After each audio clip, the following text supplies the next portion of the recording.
Thank you so much for joining us today for Mishcon de Reya's annual Global Investigations webinar. My name's Alison Geary, and I'm a partner here at Mishcon de Reya in the White Collar Crime and Investigations group. And I've brought together this panel today so that we can take a look at what's happening globally in the world of white collar crime and investigations. I've asked the panel to give us an intro into their jurisdiction, an update on key developments and things that are trends that are happening within their jurisdiction, and also to take the opportunity to tell us about the particular quirks of their jurisdiction that lawyers from other jurisdictions tend to misunderstand on first time of working with that jurisdiction. I hope what this will be is an opportunity to reflect both on what we have in common in terms of current trends, but also what makes each particular jurisdiction unique. I'm super excited about the panel that we have joining us today, so I'd like to introduce them.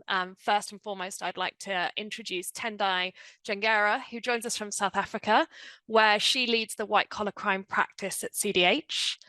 Then we have Jenna Dabbs joining us from New York. She is a formal federal prosecutor and a partner at Kaplan, Hecker and Fink. We then have Ibtisam Lasoued in Dubai. She is a partner and the head of advisory for the regional white collar crime and investigations practice at Al Tamimi. And we also have Dr. Anna Grochowska-Wasilewska, who joins us from Poland, where she is an advocate in white-collar crime and investigations at Filipiak-Babich and an assistant professor at the University of Warsaw. Given that we have just the hour and I've put all the panelists on a very strict time restriction, I'm going to kick off straight away and ask Tendai to give us her views from South Africa. Good afternoon, colleagues, and thank you very much for the opportunity to speak about South Africa. So in South Africa, we find ourselves in a situation where, having become democratic and started off as a young nation, had a very strong investigative unit called the Scorpions, very strong prosecutions as well, and that flowed through to our judicial system. We unfortunately went through a difficult period of something called state capture that some of you might be aware of, where corruption became very prevalent in both the private and public sector. We saw players in both sectors coming together really to really gouge out the state. So we saw tenders being awarded to people who were not supposed to get them. We saw monies flowing through corrupt relationships between parties in the public sector and private sector.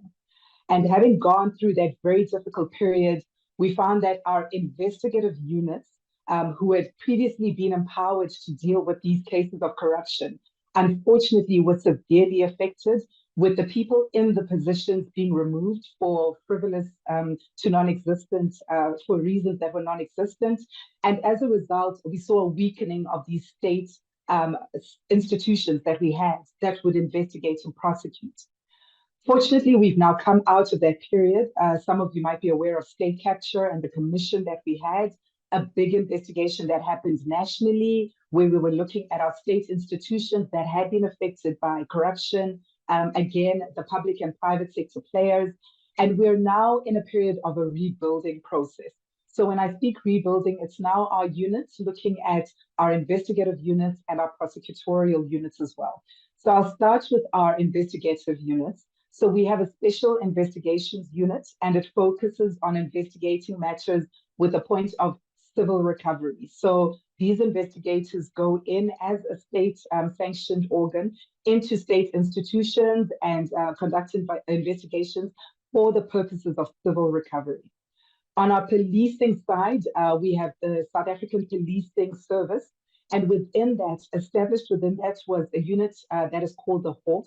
It is the Directorate of Priority Crime Investigations. So this looks at serious crimes. We look at corruption, organized crime, and the focus of this unit is investigating crimes of a serious nature. So it was set up as a specific policing unit just to look specifically at issues of corruption. And you'll hear corruption coming up a lot as the issue that we are dealing with in South Africa. Now, moving on from there, we have our National Prosecuting Authority, and that is the authority that's now given the authority to prosecute the matters that have been investigated. After the investigation process, the NPA, as it is called, is then responsible for taking these matters forward to prosecution. Within the NPA, we have an investigating directorate. Now, this focuses on criminal issues. So if you remember, I spoke about the SIU, which focuses on civil recoveries. Our ID then focuses on criminal matters. So it is set up as a special unit to look at criminal matters. Now we find that these units, stand alone. They're established by separate acts, but really work together in dealing with the issues that we find in South Africa. And this is from the state side. From the private sector side, you will find that you get organizations like the law firm that I come from, which is CDH, and a number of other law firms in South Africa. We have a very collaborative way of working with our state institutions, which would then focus on the investigations. We work collaboratively in terms of identifying the issues that have happened, again, focusing on corruption, for example, which happens in the public sector and private sector. So we would be instructed to work for clients, to investigate their matters, in terms of their private side, finding out from a forensic investigative process what occurred. But we then have the relationships with our investigative units when it then has to go for the civil recovery or it has to go for the criminal prosecution side. So we work very strongly with our state institutions just for the flow of that information and to see the processes through. The challenges that we've seen in South Africa have come at the prosecution perspective. Now, I referred to our state capture that happened when there was corruption, which was rampant in our institution. A state inquiry was established. Through the inquiry, evidence was gathered. It was an extensive inquiry, which really touched again on private institutions, the public sector as well. Evidence was gathered, and it is now at the point of taking it forward for prosecution. We've unfortunately found that there are challenges at that point, because when those cases are then brought forward by the prosecutors and they go to the judicial process, we're finding that the evidence is not structured in sufficiently strengthened manner for it to go forward. And we've seen the cases fail, unfortunately. So these are the challenges that we're facing in South Africa. This history of corruption, our units for investigating and prosecution, which are now being strengthened and are doing their job, our prosecutors who are, again, also doing their job, but a challenge when it comes to our judicial process and seeing the prosecutions through. So we haven't had a successful case yet as far as our state capture is concerned. And this really speaks to how we're dealing with the issue of corruption in South Africa. So those are the units that we have. That's how they work with our private sector. Our big issue is corruption, as I've said, and we're seeing that our hurdles then come at prosecution.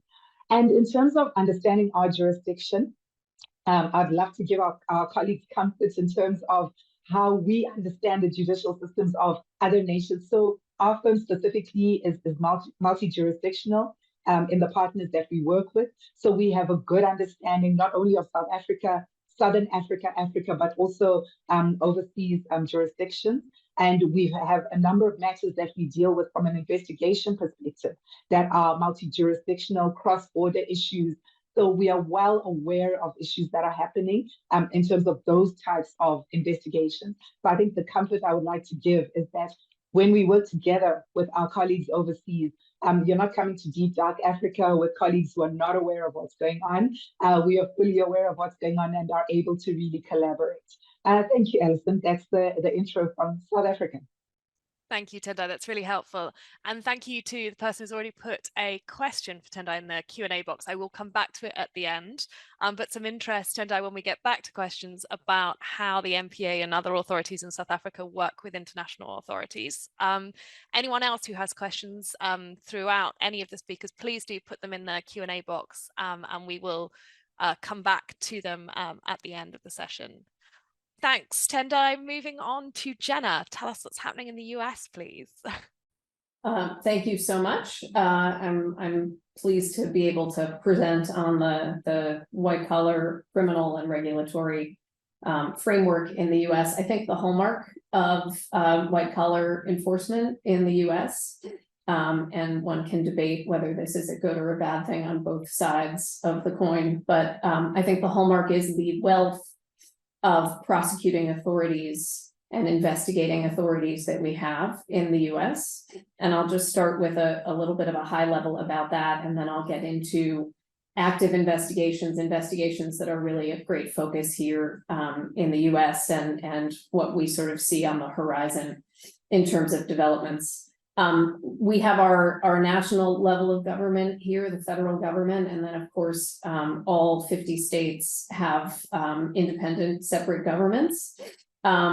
All of those at each layer, and below the state layer at the local or county layer within the states, there are prosecuting authorities and authorities with investigative purview and jurisdiction when it comes to business or white collar crime.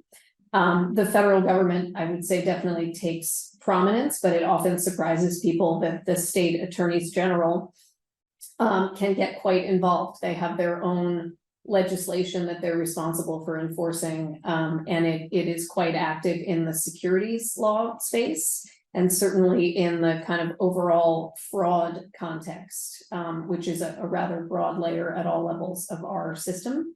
But at the federal level, the key, investigators and prosecutors when it comes to criminal offenses, that's the U.S. Department of Justice.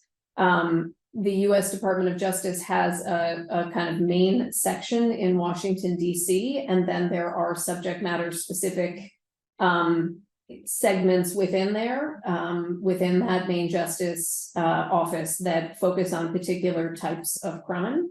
Those include the fraud section, a section called money laundering and asset recovery. There's a Foreign Corrupt Practices Act focused section. There's a computer crime and intellectual property section. So each of those has a particular jurisdictional focus. And those units or sections of what we call main justice, or the Washington, D.C. based Department of Justice office, they prosecute, investigate, and try cases all over the country in all 94 judicial districts that we have in the United States. In addition to main justice and their sort of broad, countrywide efforts on the investigative and prosecution front, nearly all of those judicial districts that I just mentioned have a separate U.S. Attorney's Office. That's the one of those offices is the one that I worked in, that Alison referred to in her introduction, the one in Manhattan. But that's a wealth of prosecutors spread out all over the nation, all investigating and with the authority to investigate essentially the same types of things. All of the U.S. Attorney's offices have jurisdiction to enforce the entirety of the U.S. criminal code. Some offices have, a reputation for focusing in a particular area and are known for that sort of focus. So, for example, the U.S. Attorney's Office located in Boston, Massachusetts, is commonly known as an office that focuses on healthcare related offenses. And that really is their sort of zone of the market. And you may find yourself in Boston if there is a healthcare offense, even if it has reach much more broadly than the state of Massachusetts. Financial crimes are primarily prosecuted in the New York districts and also in Washington, D.C., but of course can be prosecuted all over the country. And so I think that's just sort of a hallmark of the system here. There you can end up having a lot of different fires to put out for one course of conduct that's of potential interest to U.S. prosecutors. In addition to the criminal aspect, there are a number of U.S. agencies that have regulatory authority in connection with financial markets, in connection with what all of us would think of as typical types of financial crimes, including fraud and theft and embezzlement, also corruption. But really much more focused on the regulatory side on the financial markets in the United States. And some of those enforcement agencies include the SEC, or the Securities and Exchange Commission, the Federal Trade Commission, the FTC, the Commodity Futures Trading Commission, or the CFTC. And then there's also the IRS, the Internal Revenue Service, that has jurisdiction over tax-related crimes. We have an agency known as OFAC in the United States, the Office of Foreign Assets Control. Sanctions has been an important topic in many jurisdictions for a number of years, but particularly in recent years, and that's no different in the United States. And OFAC, teamed up with the Department of Justice, tends to take enforcement responsibility in that context. And it's very common in the US for investigations to be what are called concurrent investigations, where, as I said, you may find yourself with a matter that relates to, a market activity, right? Some sort of trading activity in the public markets. And you may be dealing with a US Attorney's Office, plus the fraud section, plus the SEC on that matter. And if you're really unfortunate, maybe even a state attorney general thrown into the mix. And it's not uncommon for there to be resolutions with all of those actors in connection with the same activity. Usually at the end of the road, there is a level of coordination, which one would hope for and expect in such a circumstance. But I think many international practitioners who may not be familiar with our system are surprised to find that there is less coordination in the investigative process than feels like there should be, really, to any logical person. Interesting investigations in the US. There is a very active debate here right now about crypto assets and cryptocurrency and who gets to regulate those. And there have been a number of cases brought. The CFTC and the SEC have been very active in this space, but also the Department of Justice. The CFTC would tell you that crypto assets are commodities. The SEC will tell you that they are securities. They seem to be comfortable coexisting in both of those interpretations for reasons that I think are puzzling to market participants. And the Department of Justice has stepped in and largely said, we don't care if they're commodities or securities. We know a fraud when we see one, and that's what we call any number of types of conduct that relate to the crypto sphere. The FTX case, the prosecution of the founder of FTX, is a very hot button topic in the US right now. That case is going to trial at the beginning of next month. And there have been SEC and CFTC enforcement actions also related to FTX and also Binance. And so that is a very active space here, and I expect it will continue to be a very active space here. The antitrust division of the Department of Justice has been much more active in recent years in terms of criminal, enforcement efforts than they had for a number of years. And that has been an interesting effort to watch play out, because they have been, surprisingly and uncharacteristically unsuccessful in those prosecutions. There was a price fixing prosecution that was brought in the poultry business. We all affectionately refer to these as the chicken cases. And the antitrust division of DOJ tried multiple executives of poultry companies more than once, and have failed to convict folks of price fixing, as they allege took place. And they brought a number of criminal cases in the context of the labor market and allegations that there is sort of collusion between different companies to constrain the labor supply and affect wages that are paid to employees. And they've also been remarkably unsuccessful in those cases. So that's been a sort of an interesting blip in activity that we'll have to see where that goes next. And then, the kind of bread and butter still of white collar prosecution and enforcement in the US does relate to market activity. We here in New York still view ourselves as a financial capital of the world. I think we still are fairly called one of those, though we all know that it's a global economy. But market-related prosecutions remain very vital to the system and are something that I expect we'll see a lot more of. And there have been a number of, ongoing insider trading prosecutions, particularly with DOJ and the SEC's use of data analytics and surveillance tools. They are identifying conduct that they think is potentially problematic much more frequently, and they have sort of a higher hit rate in terms of identifying accurately potential issues. I think that will continue, and there's a spate right now of market manipulation cases that really relate to what are the boundaries of, you know, trading activities in the commodities and in the securities markets. What degree of honesty and transparency is required in a context where I think many participants in those markets would tell you none, it's a free-for-all. The government in the US has some pretty different perspectives on that, and those are playing out in cases brought by the CFTC and brought by US attorneys' offices right now, and it's going to be interesting to see how those shake out. I'll just say, I think what can be misunderstood about these types of cases in the US, certainly the wealth of different prosecuting authorities is one of those common misunderstandings. I think also the impact of a cooperative posture, particularly for corporate entities, for companies. US regulators and prosecutors expect a level of cooperation that can be very surprising to lawyers from other jurisdictions. And that usually is the way to avoid a resolution a company does not want in terms of the filing of a criminal case or an actual criminal plea.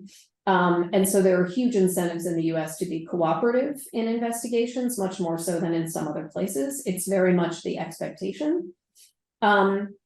And I guess I would just say also the reach of, there is often a misunderstanding of the US regulator and prosecutor perspective on the breadth of jurisdiction that is US law. And others probably see this in their practice when they wonder why the US is involved in investigating particular conduct that may have taken place entirely overseas.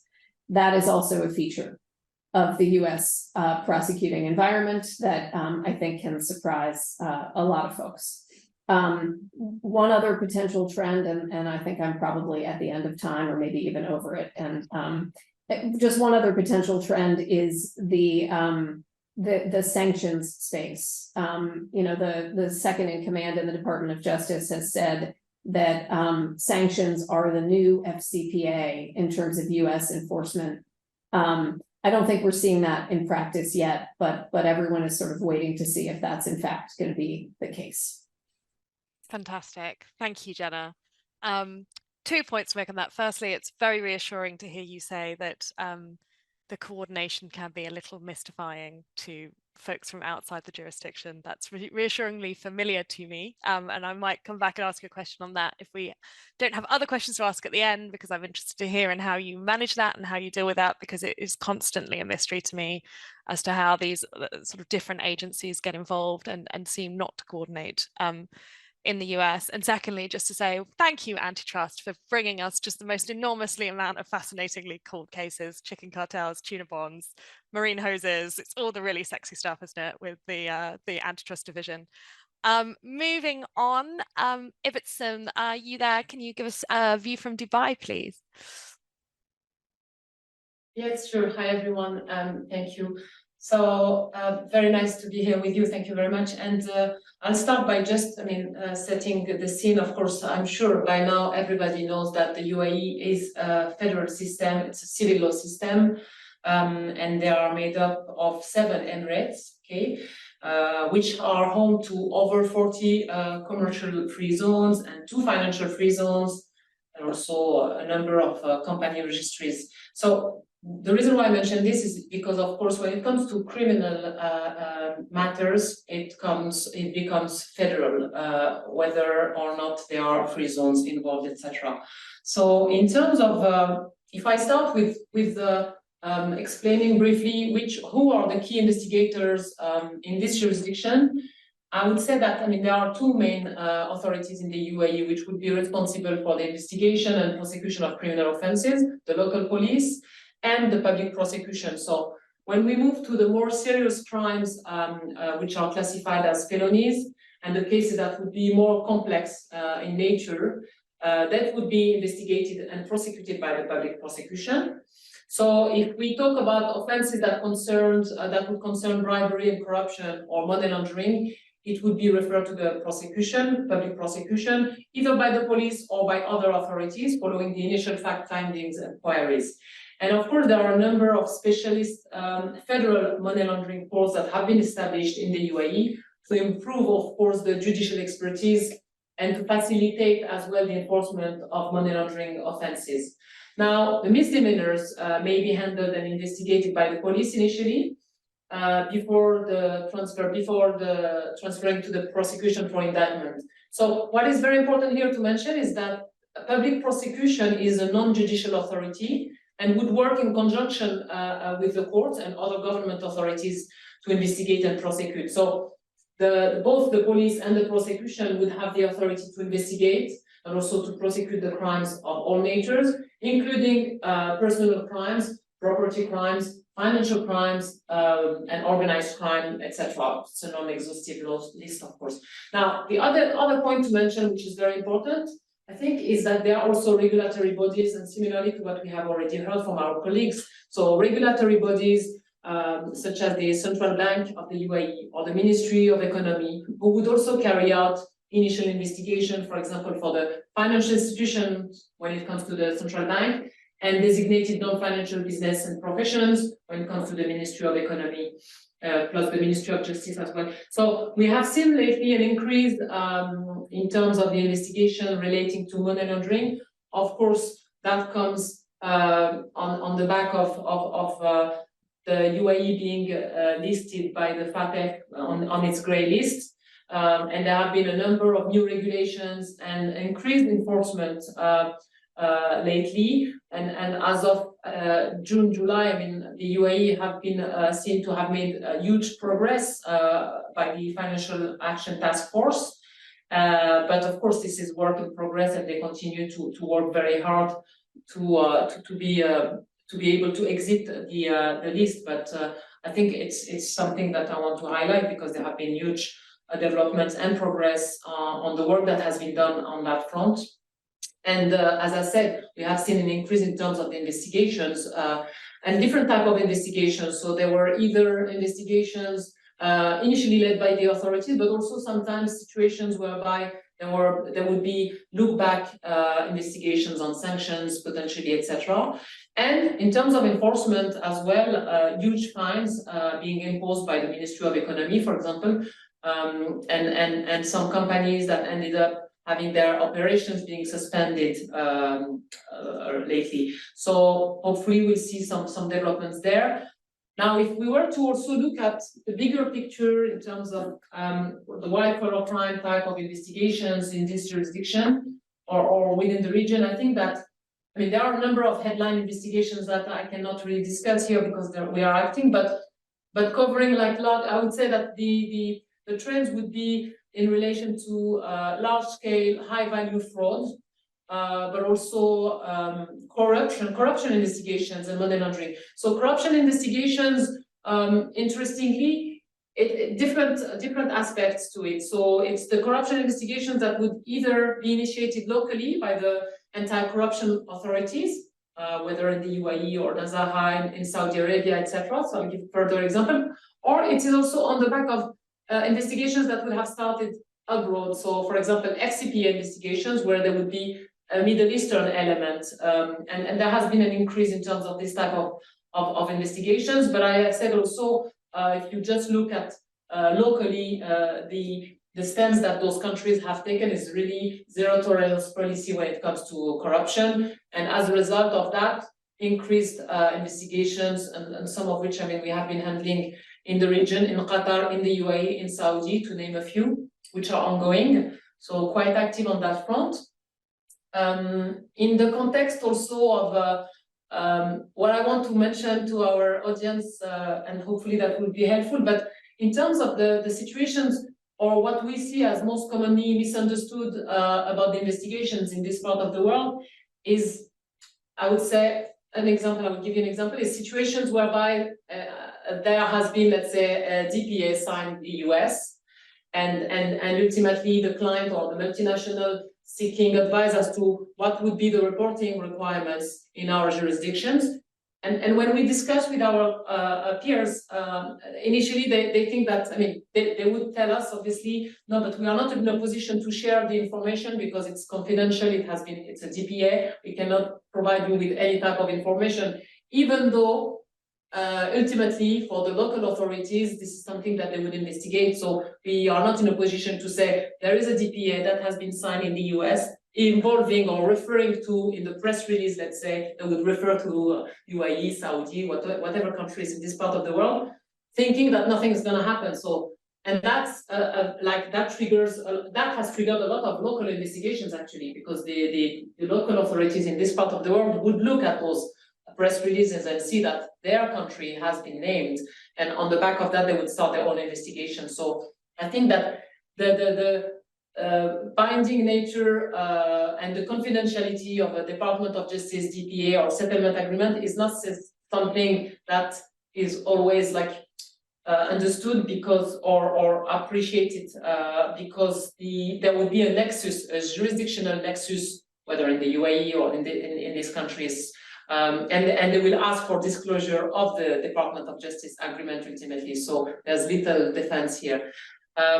In the context of criminal actions, also, I would say that a large onus is put on the victim of a crime to carry out an investigation itself before the authorities are likely to accept their complaint. So let's say if we have a case where the client has been the victim of fraud, it would be for them to instruct the lawyers and the forensic experts potentially to build the case, really. So when we approach the authorities, we have sufficient elements that would allow the authorities to get the appetite and for the authorities to build on it, as opposed to going to them just reporting a crime, which is also an obligation, but reporting a crime and without providing the necessary elements that would help them build their case is something where we have seen some struggles and gaps here. And last point, I think, because of time, I guess, in terms of trends, as I mentioned, so a lot is happening on the anti-corruption front, I mean, with all the transformation that you see happening also, and the vibrancy, I would say, of the jurisdictions where we operate, a lot happening in Saudi Arabia, so an uptick on the ABAC investigations. And I think that also some interesting points when it comes to M&A due diligences, so pre and post acquisition and investigations, we have seen a lot of inquiries on that front. And also, as I mentioned earlier, increased regulations on DNFBPs and the regulated sectors, plus some interesting developments, bilateral treaty being signed between the US and the UAE in 2022. So hopefully more developments in terms of the type of work and investigations we conduct globally. Thank you. Thank you so much. That's really, really helpful. And I think that increased international cooperation combined also with that warning about when a jurisdiction is mentioned in a settlement that's going to attract interest within those jurisdictions is super important takeaway from all of that. Anna, can I move over to you and ask you to give a view from Poland, please? Yes, thank you, Alison. It's a great honor to be here. In Poland, when we think about investigations, we also refer to public criminal investigations. According to Polish law, prosecutors are expected either to conduct criminal investigations or supervise investigations conducted by another criminal justice authorities. So in general, prosecutors are responsible for every criminal investigation here in Poland. In practice, pretrial investigations are usually conducted by the police under the supervision of the prosecutor. However, the same competence is attached to other agencies such as the Central Anti-Corruption Bureau, Internal Security Agency, the Border Guard, tax authorities, etc. They all act within the limits regulated in laws governing their status. So, for instance, the Central Anti-Corruption Bureau, under the supervision of a prosecutor, focuses on corruption cases. What is important, only state authorities are authorized to conduct criminal investigations here in Poland. And what is more, prosecutors are also responsible to make a final decision whether to bring an indictment or not. However, two types of prosecution by the victim can be distinguished here in Poland. First of all, the victim is empowered to file a so-called private indictment without any investigation in the case of minor offenses such as defamation. And the second possible way for a victim to prosecute is to bring an indictment instead of the prosecutor in cases generally prosecuted by public indictment. If the prosecutor is unwilling to prosecute. Nevertheless, to bring such an action, it is necessary to meet very complicated requirements. What is more, I would like to also draw attention to administrative proceedings that may lead to criminal investigations in Poland, and especially regulatory authorities such as the Polish Financial Supervision Authority, the Office of Competition and Consumer Protection are truly active in the field of filing notifications of a crime after conducting their own administrative proceedings.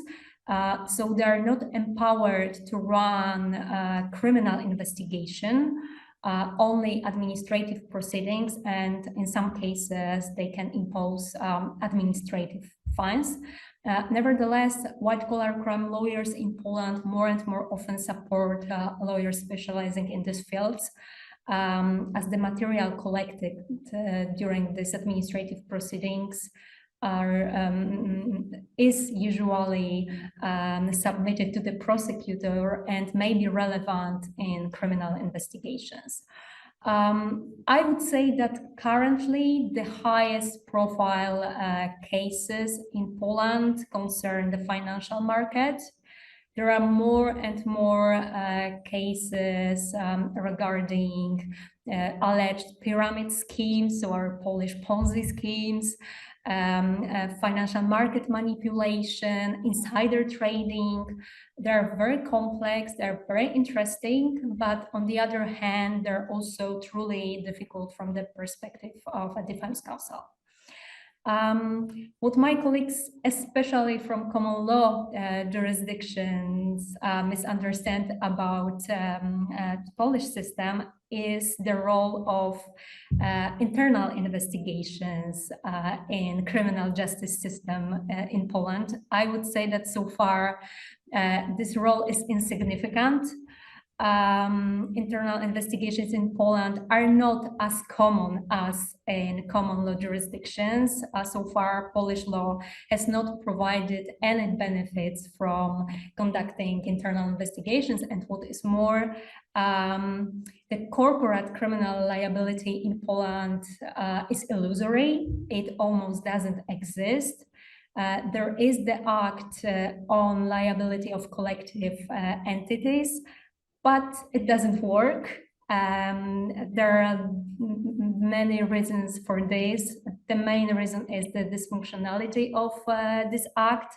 There is the requirement of prior conviction of an individual. So, for instance, a board member to start proceedings against a company. So prosecutors are not willing to prosecute a company many years after a crime. And that's why when we talk about criminal investigations in Poland, we refer to investigations against individuals, not against companies. And what I would like to mention, and maybe it will be helpful, we usually use documents and informations collected during internal investigations for international or internal purposes of our clients, not necessarily for the purpose of criminal investigations, especially regarding business crime.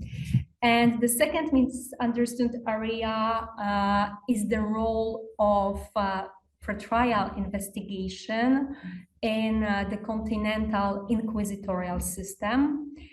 In Poland, the aim of criminal investigation is not only gathering evidence, documents to justify the indictment, but also to preserve evidence for the court. It allows the court to rely on pretrial findings, pretrial materials, unfortunately including testimonies during the trial. So in other words, if you have a client who is subjected to the criminal investigation here in Poland, please make sure that he or she has legal representation, has a defense counsel from the beginning of the investigation, because everything what she or he is going to say during the investigation might be used against him or her during the court's trial. And final question regarding the trends and changes. I would say that October is a very important date for us because in October, parliamentary elections will be held here in Poland. And many things depend on who will win these elections. It is said that the current ruling party has introduced many changes that have led to the destruction of the criminal justice system in Poland, especially from the perspective, from the human rights perspective. Among other things, the position of the prosecutor has been strengthened at the expense of the position of a suspect, an accused. The court, more severe punishment have been introduced, and there are very disturbing statistics regarding the abuse of pretrial detention. What is more, we are still waiting for the transposition, the EU directive on protection of whistleblowers, because it will have a direct impact on the role of internal investigations in our system. And finally, there is the question whether the topic of introducing effective corporate criminal liability will return. There have been some attempts, but unfortunately none have gained enough support. Thank you. Thanks, Anna. That's excellent. I think the whole of Europe, if not the whole of the world, is watching in October in Poland. And we may come back to some questions about the sort of abuse of pre-trial detention, as I know there's been a lot of reporting around that, and it's a little bit mystifying from the outside. I'm going to quickly give an update from the UK, but I can see the list of participants here, and I can see that many of you do not need me to tell you what's happening here in the UK, but we will give a quick rundown just so that we're able to sort of compare and contrast some differences. And then I will move on to the questions that we've got in the Q&A box and a couple of other questions that I've had sent to me as well.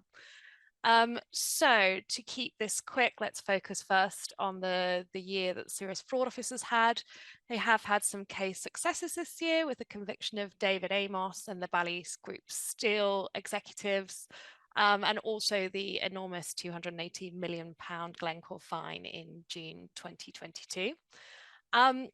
General discussions about the Serious Fraud Office being quiet are true, but there have been some significant case developments. We've seen 4 charged in connection with the patisserie Valerie collapse. So those are 4 individuals charged with fraud, although having said that, patisserie Valerie collapsed, can you believe it, in 2019, quite some time ago now, and charges have just been made. There are 3 charged with fraud in connection with the collapse of Ethical Forestry Limited.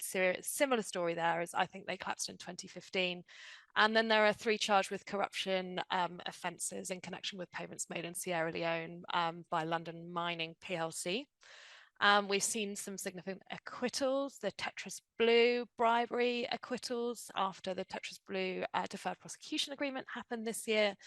And we've seen some cases that everyone describes as quietly dropped, but I feel they were fairly well reported. Both the ENRC and Rio Tinto investigations were dropped. So ENRC was a 10-year inquiry. The SFO dropped it, quoting insufficient admissible evidence.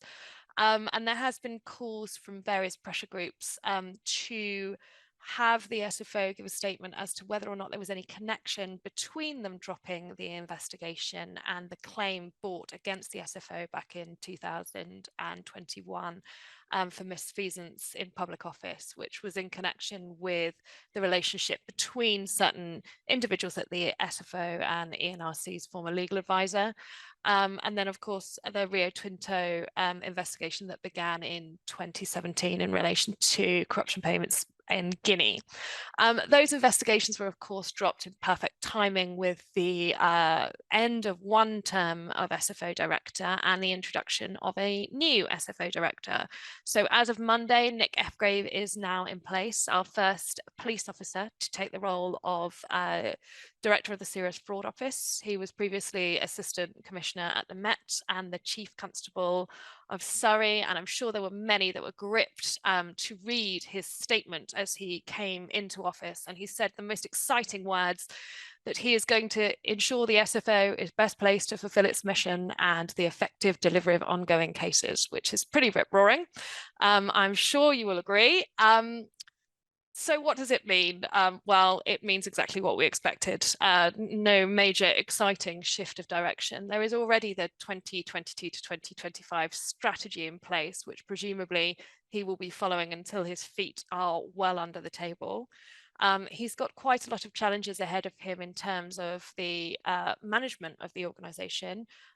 We saw the SFO state at the Cambridge Symposium that they've got permanent vacancies of 20 to 25%. So staffing is a massive issue for the SFO.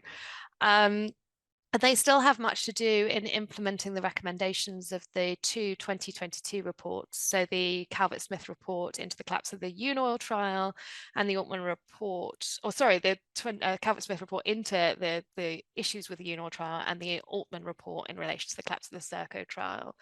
And there are some common themes in there that I think still will be playing on Mr. Fgrave's mind as he gets into office, certainly around disclosure of management, discussion about there being an embarrassment of policies, many of them not being followed or being too difficult to follow, and significantly the importance of repairing the trust between staff and senior management. So anyone who's not finding any of that sort of procedural stuff too exciting, what is exciting here in the United Kingdom at the moment, it's probably our very rapid scheme of legislative change. March 2023 seemed to be the moment to announce every single economic crime change possible with the launch of the Economic Crime Plan 2, but also other consultations as well. So at the moment, we have the Economic Crime and Corporate Transparency Bill going through our legislature, and it's currently ping-ponging between our lower house and our upper house as they tend to disagree on a small number of points. Why it's significant to us, obviously it's going to introduce a failure to prevent fraud offence. So similar to our failure to prevent bribery offence, it is not going to be as wide an application as bribery, most likely, in terms of who it applies to. We're expecting it to be restricted to large companies, so companies that have got one of two of the following: a turnover of more than 36 million, a balance sheet of more than 18 million, or more than 250 employees. But given it has that same wording as the Bribery Act, where those organisations will be responsible for those that perform services for it, there is going to be a lot, I expect, of requests for contractual compliance with the failure to prevent fraud offence. Of course, anyone who is a a student of white collar crime will know that failure to prevent bribery is a lot narrower in that everyone can look and see bribery and point at bribery. Fraud is far wider. And although the Act defines what fraud means, restricting it to a number of already existing UK offences, which will narrow the jurisdiction of the Act somewhat, it's still very, very wide indeed. If it is true that 40% of all crimes committed against individuals in the UK are acts of fraud, it just begins to give you a sense of that nebulous wide definition of fraud. And so adequate procedures, putting adequate procedures in place, or reasonable procedures as they will be under the failure to prevent fraud offence, putting reasonable procedures in place as a company to prevent those associated with you committing acts of fraud is going to be a fairly large task indeed, and we're expecting that to be a major topic for at least corporates in the UK. The slightly confusing jurisdictional pull of or hook of the offence is also interesting, and will mean there's going to be discussions for international companies, certainly those performing services on behalf of UK companies in particular. In addition to that, there is going to be reform of UK corporate criminal liability. This has been long waited for and requested. So it looks as though our method of determining that a corporate is criminally liable is going to move from our 100-year-old identification principle, which requires you to identify the directing mind and will of the organization, to instead use wording referring to senior management, which is a mechanism that already exists in corporate manslaughter and then will be widened out to economic crime as well. And the SFO are getting some expanded powers as well in relation to their ability to compel documents and information in their fraud investigations. I don't think it's going to make a huge amount of difference. It's the difference between them having to open investigation before they use their powers of compulsion to being able to do that at a pre-investigative stage. So we'll see how that plays out and how often that's used. But in addition to the Economic Crime and Corporate Transparency Act, we're also looking at, we're also looking at a number of other reforms to our economic crime legislation. We're expecting review of the Proceeds of Crime Act and the confiscation regime, and also a review and amendment to our money laundering regulations. So maybe not so much to report from the Serious Fraud Office as Mr. F. gets up and running, but certainly lots of legislative changes to be talking about over the next year. So I won't go any further than that, because otherwise I'm going to run out of time to ask questions. And I've got some questions already in the Q&A box, and I've got some other questions as well. Tenda, I'm going to start with you and come back to this question about international cooperation between the South African authorities and authorities in other countries. Are you seeing that? Is that increasing? What's the mood in South Africa at the moment? So Alison, yes, we're definitely seeing an increase. So like Dubai, we find ourselves on the FATF list. So money laundering and dealing with, getting anti-money laundering legislation is something that is on the forefront at the moment. And one of the deficiencies that we were found with was not working collaboratively and cooperating with other jurisdictions. So there's a concerted effort to focus on that. When it comes to prosecutions, and very often, information is required in terms of now working with our prosecutions authorities or with our investigative arms. What we found is there times are difficulties in terms of the communication, so finding the right people to communicate with. And what we advise our clients to do is, if you are in a position where you require information, your quickest way is to deal with a local law firm. And because of the relationships we have with those authorities, we are then in a position to expedite any discussions that need to happen, any exchange of information that would need to happen. So that's usually the quickest way of doing it. Otherwise, it really does snake through the system. Getting to the right people becomes a challenge. But I think we are definitely seeing an improvement in terms of that collaboration, and the push is coming from the money laundering side. Fantastic. Great. Moving on, Luke McDonnell has a question for Jenna. Jenna, is the ability of US authorities to prosecute crimes that occurred overseas contingent upon them having a US nexus? square brackets from me here. Sometimes it doesn't seem like it. Similar to sanction enforcement cases. The answer is generally yes. There are a limited number of criminal offenses under US law where nothing at all has to happen in the US, but the crime is defined as some sort of an offense against a US interest. It's usually like against a US person, and it's usually in the violent crime context, so it doesn't come up broadly in our area of practice collectively. But in a number of fraud and financial crimes cases, yes, what the government is focused on is there a US nexus? Usually the nexus has to be actual conduct touching on the United States, even if it's not the person who's actually being targeted in the investigation, to the extent it's an individual.